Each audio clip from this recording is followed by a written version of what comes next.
उधर जो है दीवान, ये बैठने का राजा का, वो पूरा सोने का है। तो काफ़ी सारी चीज़ें हैं इस महल में देखने के लिए, बिल्कुल पैसे वसूल है ये। तो ये आ गई जी दाल वाली कचौड़ी, अब इसको खा के देखते हैं। इसका मुकुट देख सकते हो, सोने का जड़ा हुआ, इसमें पन्ने जड़े हुए हैं। कि डेमोक्रेसी में भी हमारा सीई बन रहा है, जिसको आप चुनते हो कई बार वो जीतता नहीं, और जब जीतता है तो आपका काम करता नहीं। ये आप देख रहे हैं बीकानेर की शांत गलियां, काले रोड, और इस तरीके के घर आपको मिलेंगे पूरे बीकानेर में ज़्यादातर, मैक्सिमम।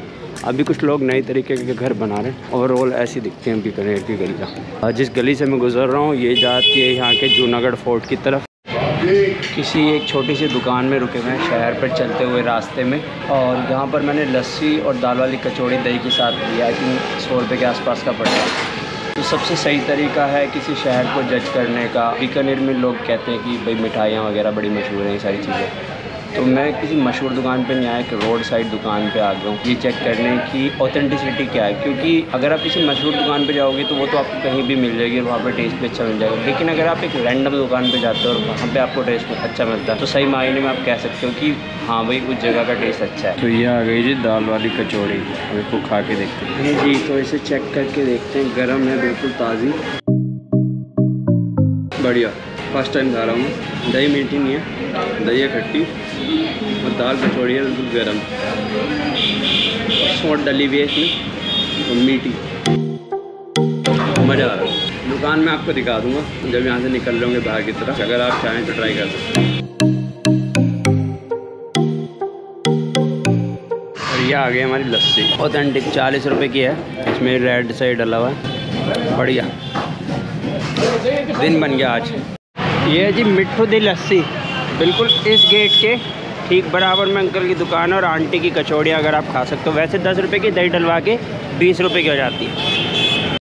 तो फोर्ट हम पहुँच गए हैं अभी, ये आप देख सकते हैं लेफ़्ट में। फोर्ट में मैं आपको बता देता हूँ कि एंट्री अभी मुझे शायद इधर से ही है, और ये मेन रोड है जिस तरफ आता है, डबल रोड, बढ़िया। और कहते हैं इस फोर्ट के बारे में बहुत सारी चीज़ें हैं, बाहर से आपको भले ही थोड़ा सा बेसिक लगे, लेकिन अंदर ये है चीज़ देखने लायक, इसीलिए मैं आऊँ। अदरवाइज़ फोर्ट्स में बहुत देख चुका, दिल्ली वाला होने के नाते लाल किला 55 में कई बार देख लिया, जयपुर में भी 3 फोर्ट देख लिए हैं, और अब इसकी बारी है बीकानेर फोर्ट की।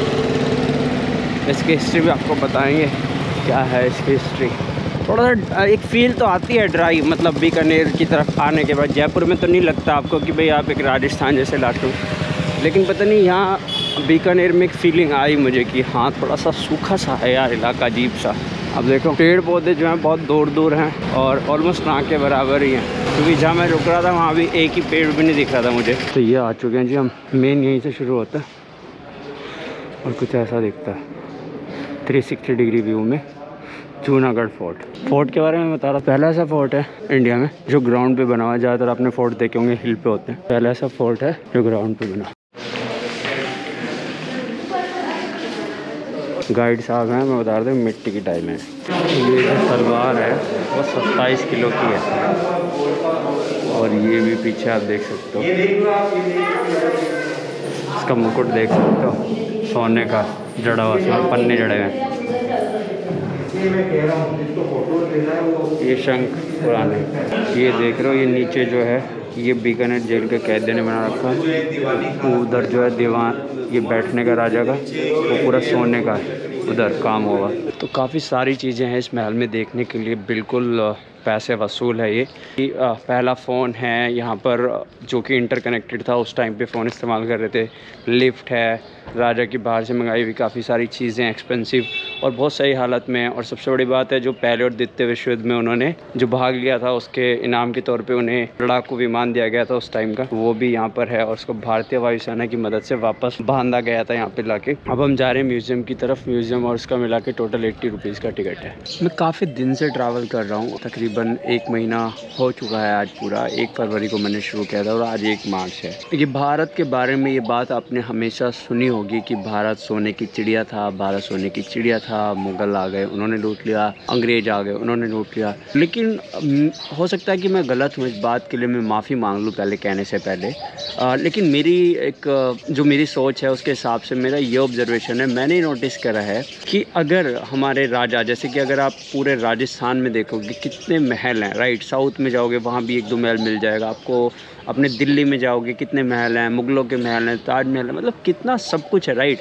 और कितना सब कुछ अंग्रेज़ लूट के ले गए, और जो बचा हुआ वो भी काफ़ी महंगा। अभी महल इतनी जगह पे बने हुए हैं, इनकी भी अभी भी वैल्यू हज़ारों करोड़ों रुपए की है, क्योंकि प्रॉपर्टी के रेट के हिसाब से। और ये सब आया कैसे? कोई राजा तो कोई मेहनत मजदूरी करता नहीं था कि 9 to 5 जॉब पे जाता हो, राइट।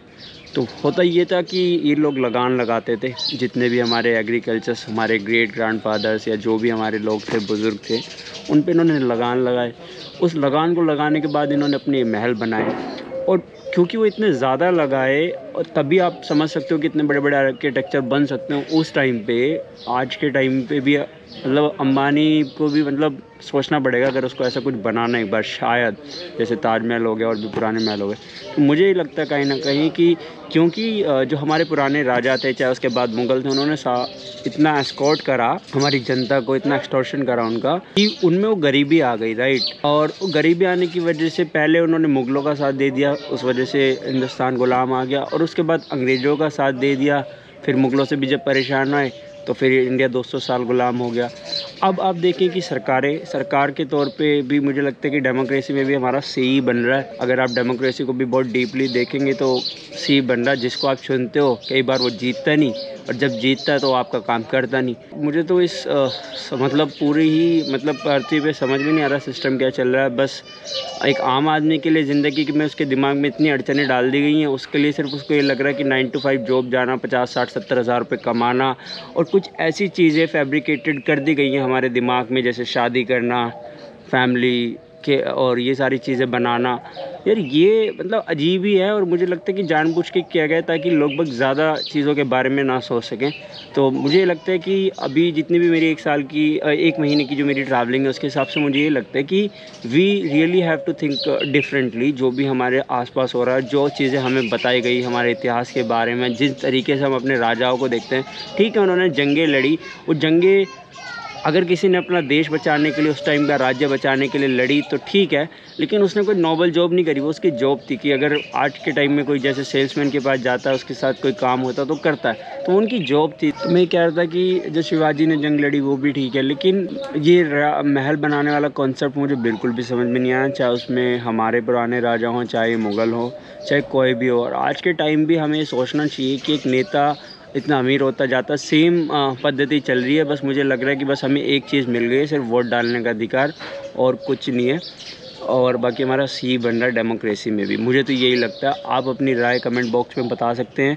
हालांकि इस ट्रैवल व्लॉग को मैं पॉलिटिकल नहीं बनाना चाहता था, लेकिन मेन मेरा मकसद ये है कि जिस तरीके से मैं सोच रहा हूँ, मैं सही सोच रहा हूँ, गलत सोच रहा हूँ, इसके ऊपर मैं आपकी प्रतिक्रिया जानना चाहता हूँ। और ताकि फिर अगर मैं गलत हूँ तो मैं कमेंट्स पढ़ूँगा और अपने आप को ठीक करूँगा, और अगर मैं सही हूँ तो फिर इस बात को आगे तक पहुँचाएं लाइक, शेयर और सब्सक्राइब करके।